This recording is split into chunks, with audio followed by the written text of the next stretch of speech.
Today we're playing Bioshock Remastered. The first one being remastered. Originally, Bioshock, I guess, came out in 2007. I didn't play it then, so this is my first run through of it.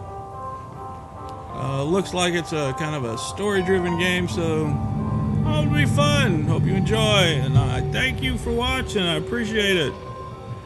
And if you like these videos, don't forget to hit that like button, and it helps me out if you subscribe.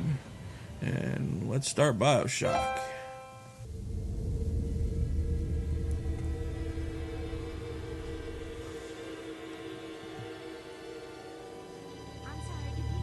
They told me, son, you're special. You were born to do great things. You know what? They were right.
Good.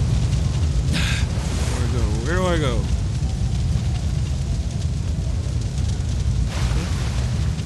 There's no fire this way. Let's go this way. Oh, wait. There's a plane that way.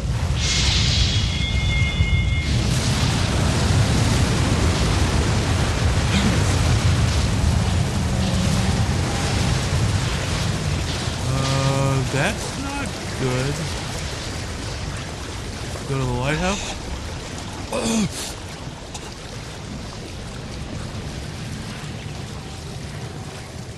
Lighthouse is not in good shape. Well, it's at least solid ground.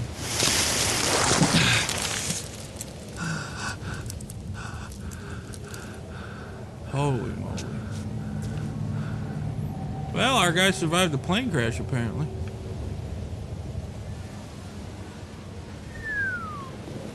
Alright, what do we got here? Go this way. Okay, we can jump. Oh, we did. Now let's jump. Alright. Door.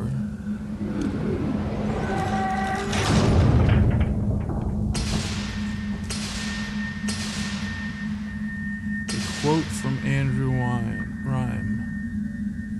In one country, is there a place for a man like me? No god or king, only man.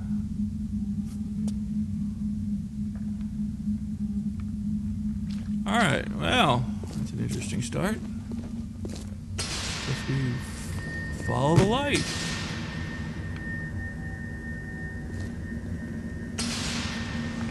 Very strange. The lights come on as we move around. Alright, automatic sensors.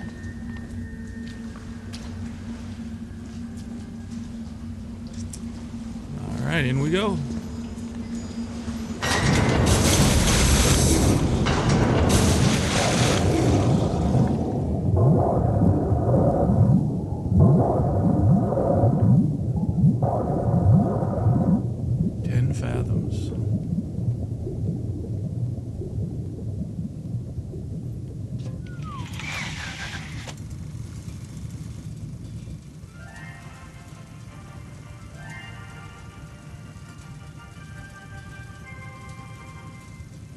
I am Andrew Ryan, and I'm here to ask you a question. Is a man not entitled to the sweat of his brow? No. says the man in Washington, it belongs to the poor. No, says the man in the Vatican, it belongs to God. No, says the man in Moscow, it belongs to everyone. I rejected those answers. Instead, I chose something different. I chose the impossible. I chose Rapture. A city where the artist would not fear the censor, where the scientist would not be bound by petty morality, where the great would not be constrained by the small. And with the sweat of your brow, Rapture can become your city as well.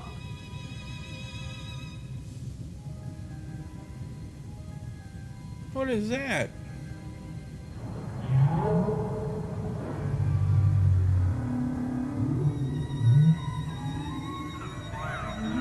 The lighthouse is all lit up like hellfire. Looks like some kind of plane crash. Here in the middle of the Atlantic Ocean. How could it? I don't know. You best get over there. And be quick about it. The splicers are coming. You gotta be kidding. How do you know someone's even coming? Because we got a fast and fearless way down. That means we've got company.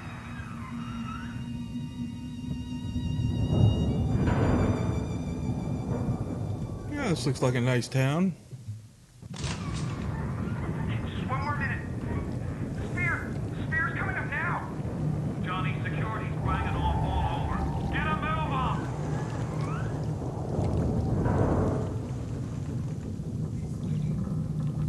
No trespass. Just don't hurt me. Just let me go.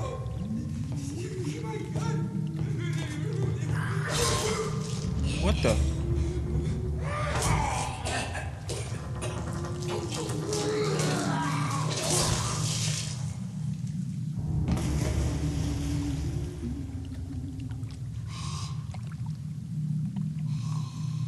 Is it someone new?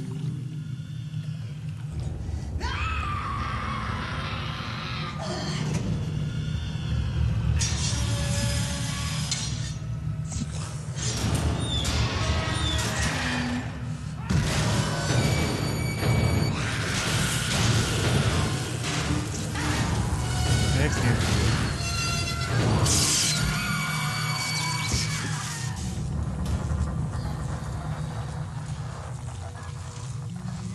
Would you kindly pick up that shortwave radio?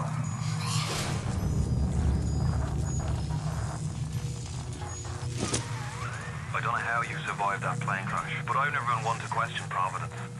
I'm Atlas, and I aim to keep you alive. Now keep on moving.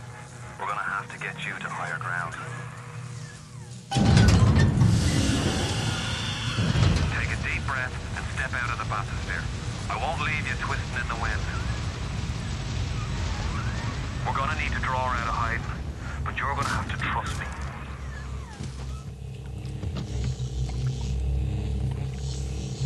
A Vista chamber. What the heck is that? Rapture dead. We're not your property. Mine owns us. Oh boy.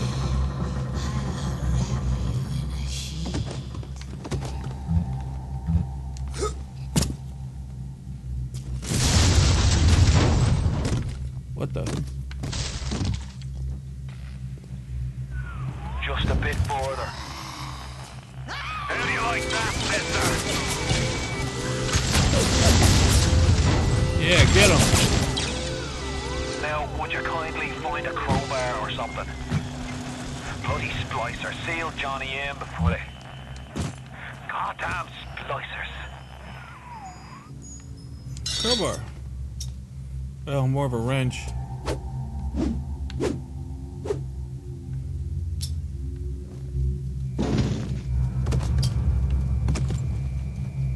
I can't see nothing.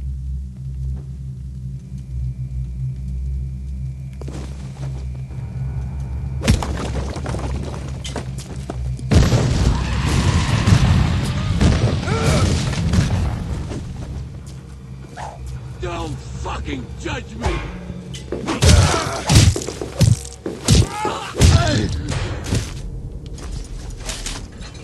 My daddy's smarter than Einstein, stronger than Hercules, and lights a fire with a snap of his finger. Are you as good as my daddy, mister? Not if you don't visit the Gatherer's Garden, you aren't. Smart daddies get sliced at the garden.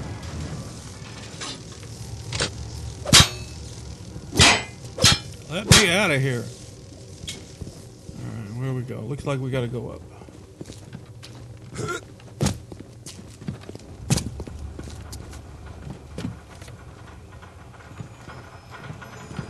For you.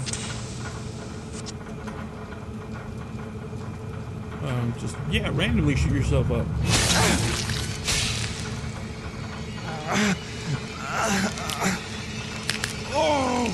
Steady now. Your genetic code is being rewritten.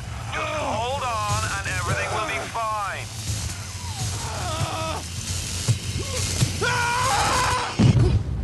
Ow.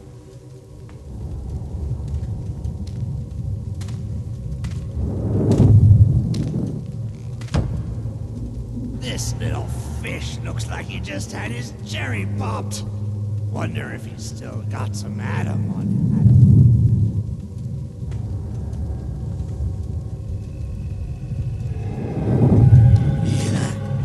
Let's buck. Weak. You're a weak chopper. This little fish ain't worth towing it with no big daddy. Yellow. Always have been. You'll be no better off with a metal daddy, little fish. See you floating right.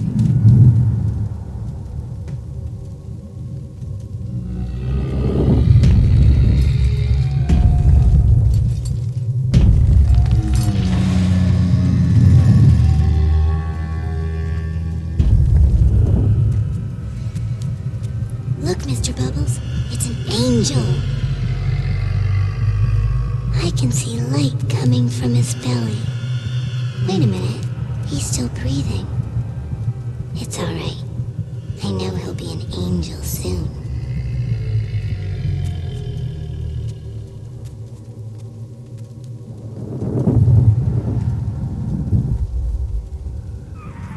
You alright, Boyle? First time plasma's a real kick from a mule. But there's nothing like a fistful of lightning now, is there?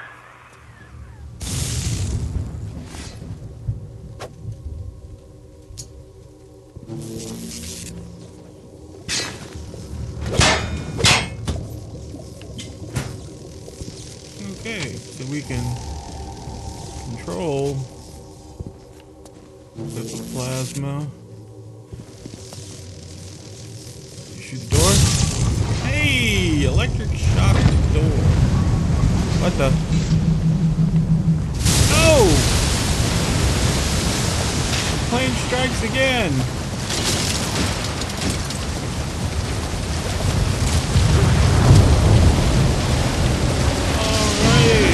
Oh, that ain't the way to go. Oh, this'll work.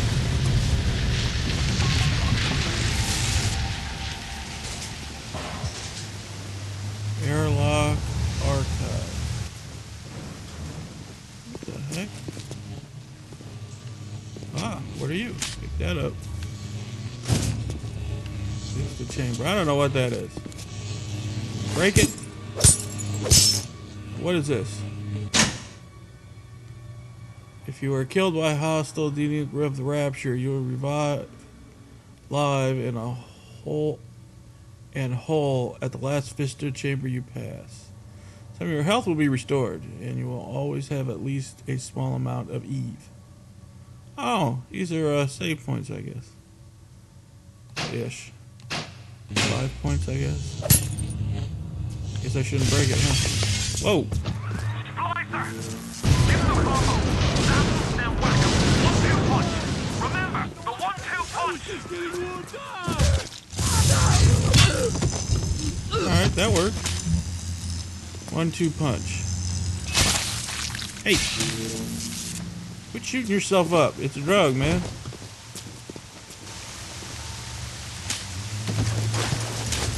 Alright, there's health there. I guess the water's coming in. Who's Go there? to the airlock. Call the Just kill everybody. I won't do it again. No, please, don't do that. The whole thing will go.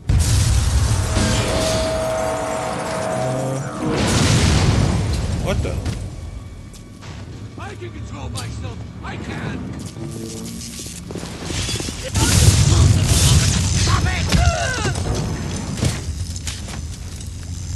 Why is he on fire?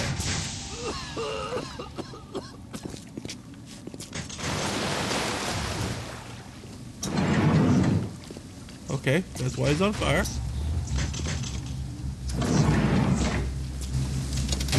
Guess I'm going in the working elevator? Maybe not.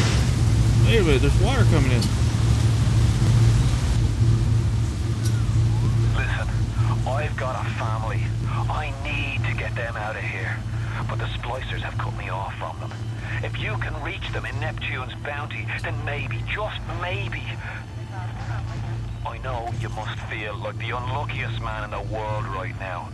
But you're the only hope I'll ever see my wife and child again. Go to Neptune's bounty. Find my family, please. I don't even know you, man.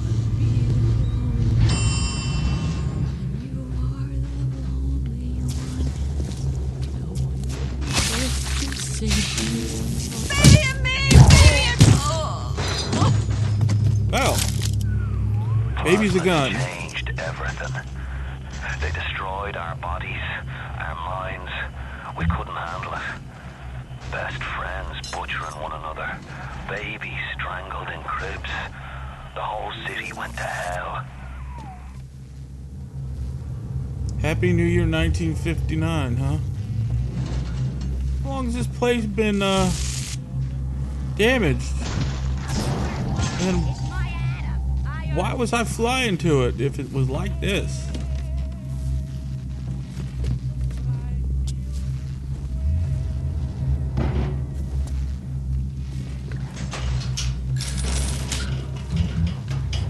I got $1. Last time. Hey, that looks like a Fallout guy.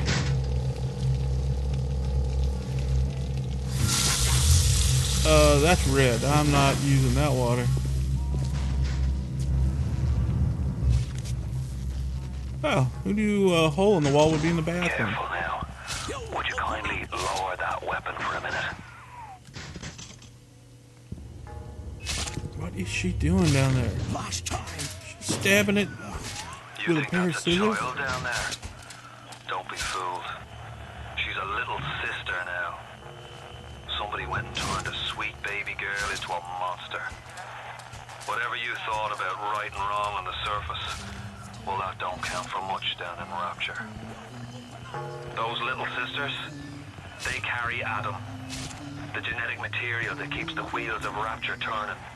Everybody wants it, everybody needs it.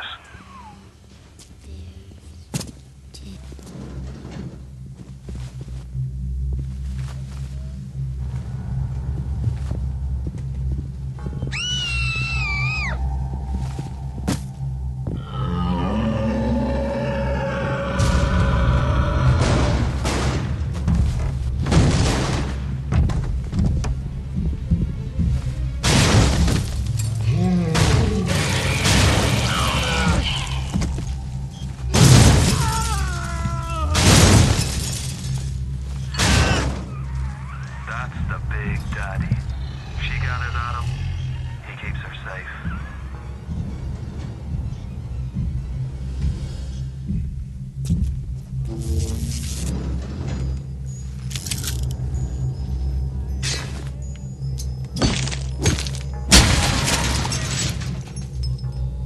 Okay, so this is...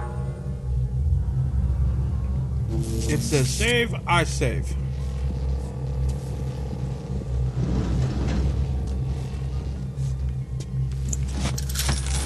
$5.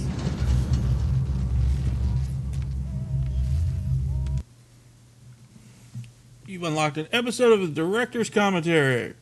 All right, at the end of the end of this video is just the interview. So if you want to skip ahead to the next video, If you don't want to watch the interview, then I'll pick it up from here. So if you like these videos, hit that like button and please subscribe. You can watch the director's commentary, or, like I said, skip ahead to the next video, and I'll pick it up from here. Later! Let's play the film. Hey, I'm Jeff Keighley here in Boston to go behind the scenes to hear some untold stories about the making of Bioshock with Ken Levine and Sean Robertson.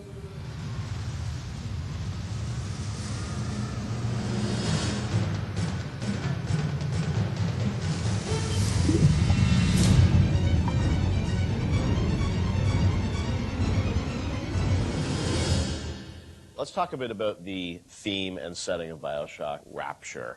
I think a lot of people, when they played the game for the first time, Ken, they wondered, how did you even dream up this place? And I know you said publicly before that part of the reason you sort of, what led you to Rapture was this idea of fully simulating a place. Tell us about that sort of idea and the frustrations you had with other games where you sort of hit a bound. I think our philosophy was always to do what we were doing 100% rather than try to do something bigger and do it 50% or 40%. So one of the ideas of, and this sort of came from System Shock 2 as well, where you focus on an area that you can really bring to life and you kind of eliminate the questions of, well, why can't I go over the bridge to New Jersey? So we were able to really make a place, I think, that felt believable and real, even though in actuality it was really quite limited. But we just sort of dressed it with all these buildings outside that were all, basically glorified fakes. We let the story drive what we needed to show rather than some kind of like predetermined map which we set down, which is a little different than like System Shock 2, where we actually mapped a spaceship out deck by deck. Yeah. Because I don't know what the philosophy felt a little different there, because you want to feel like a real spaceship that was sort of stacked on top of each other. Rapture was free to sprawl across the ocean floor.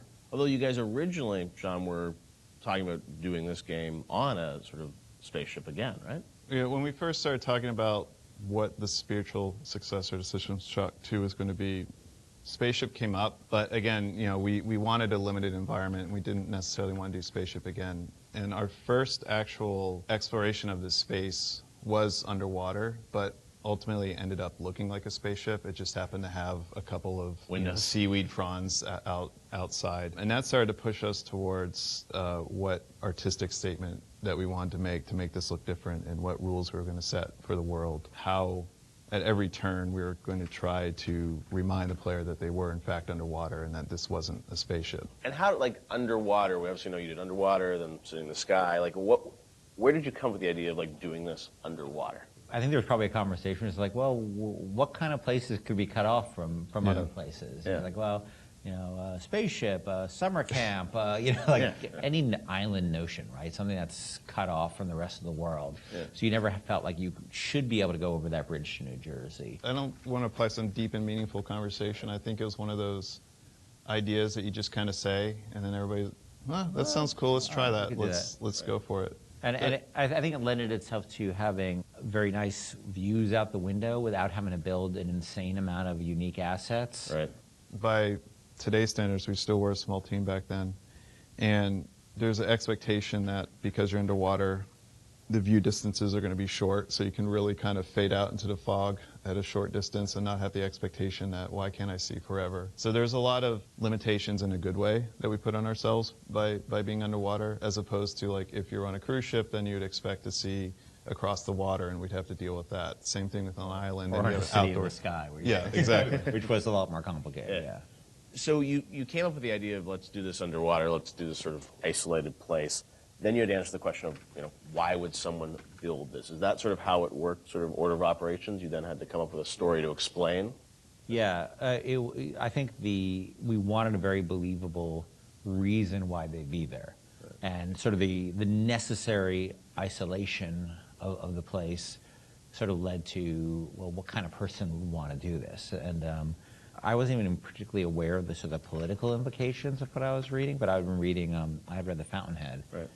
By Ayn Rand, and I mostly thought it was an interesting story. Like, I didn't realize that people were sort of basing their sort of political lives around it, because I wasn't that tuned in to that stuff at that point. And so, but I love the dialogue and the kind of speechifying in it, because you can see a video game character speaking with that kind of certainty and that kind of confident philosophy. It just seemed like a natural kind of thing to apply to this place. And so it just sort of all came together as a sort of who is the guy who would do this? Well, you know, that character.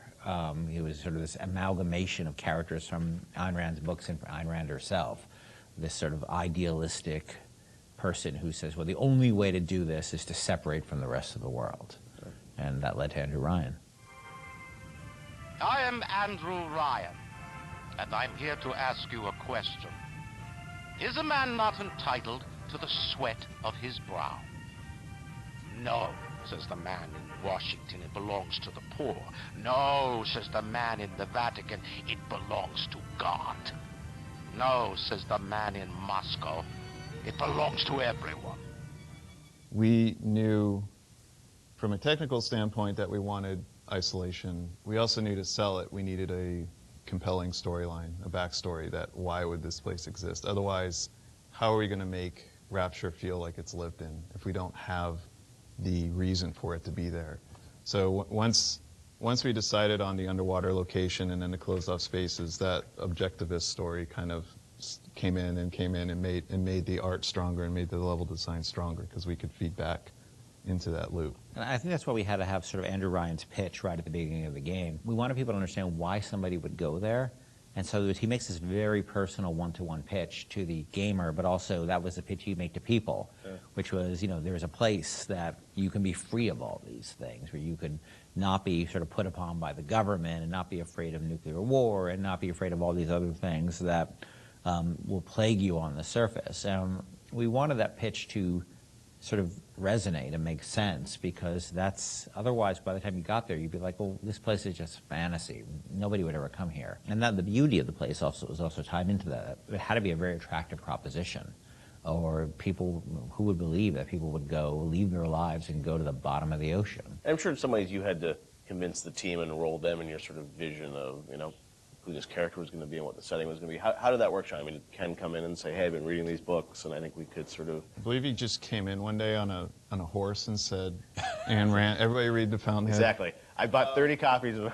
Yeah, I think, you know... Here's a 2,000-page book or something. Yeah. Go read it. I mean, it really is more organic. You know, like I said, we knew that we had this location, and you struggle to fill it with stories, and you struggle to find meaning of why does this place exist, you know? What's my motivation? And as Ken started to explore Ayn Rand a little more and started talking to us about it, and we were having that conversation, and it's like, oh, this could totally work. Like, this is exciting. Like, this is something that really hasn't been done in a video game before. And if we had flipped it and come up with the idea first before the location, I don't think we would have really been that excited about it. But we had a location, and now we're trying to fill it with that story. And because of the order of operation there, you start to get excited, like, oh, I could totally make this work.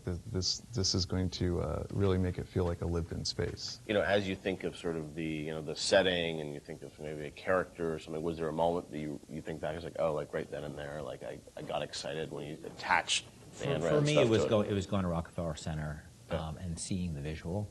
So I told this story before, but my wife and I were in New York, and we went to Rockefeller Center, which was, if you go to Rockefeller Center, it basically looks exactly like Rapture. It's because every building, you're sort of encircled. It's this block in New York, or a couple of blocks in New York, where Radio City Music Hall is, and where 30 Rockefeller Plaza is, where you see that show 30 Rock, and the ice skating rink, and where they put the Christmas tree, and it's this very iconic location. But what's cool about it, it's all one, unlike the rest of the city. Everywhere you look, it's one architectural style. It's Art Deco. And it's very iconic Art Deco. And my wife and I were there, and we were sort of working on the game, and we didn't have a visual style. And all of a sudden, I started looking around, and I said, oh, this could be a visual for the game. Also, the geometry of it was actually quite conducive to making a video game, because it wasn't overly complicated geometry. Art Deco is quite bold and simple. Bold and geometric, and simple. And so my wife and I bought a couple of tourist cameras before iPhone cameras, exactly. You know. Throwaway cameras, yeah, throwaway cameras, those little Kodak things, and we just started photographing doorknobs and light fixtures and just sort of developed the photos. Remember that? Brought them in and said, Come to the office, here's a stack of stuff, here's a Sean. stack of Take a photos. look. I'll see you guys in a couple of years. Go make this. City where the artist would not fear the censor, where the scientist would not be bound by petty morality, where the great would not be constrained by the small. And with the sweat of your brow, Rapture can become your city as well. So you had kind of a theme, you came up with an art style, some of the iconic characters, and then, you really had to build the narrative around it. And you've talked about, a lot of the themes in the game and, greed, jealousy, sex, violence, all the things that sort of, drive us or what destroy us. And that was something I think that, as you thought about the story of the game, you wanted to, I'm sure, reflect some of those, right? Because I think people love the characters, it's sort of flawed in a way, and this is a world which is its own little microcosm, but had a lot of tension inside of it. Yeah, I mean, the character of Ryan was sort of, he's basically invisible through most of the game, right? Except for a very small portion. But he's very present because the city is him, right? It's such a representation of him. We never want to cut away to a cutscene where you saw Andrew Ryan, planning and scheming. We wanted him to be very present without actually being present. But once you had Ryan, once you had his desire to protect this vision of his, you just had to then come up with the characters who'd be arrayed in opposition to him. So we had this character, the Big Daddy, and then eventually the character of the Little Sister.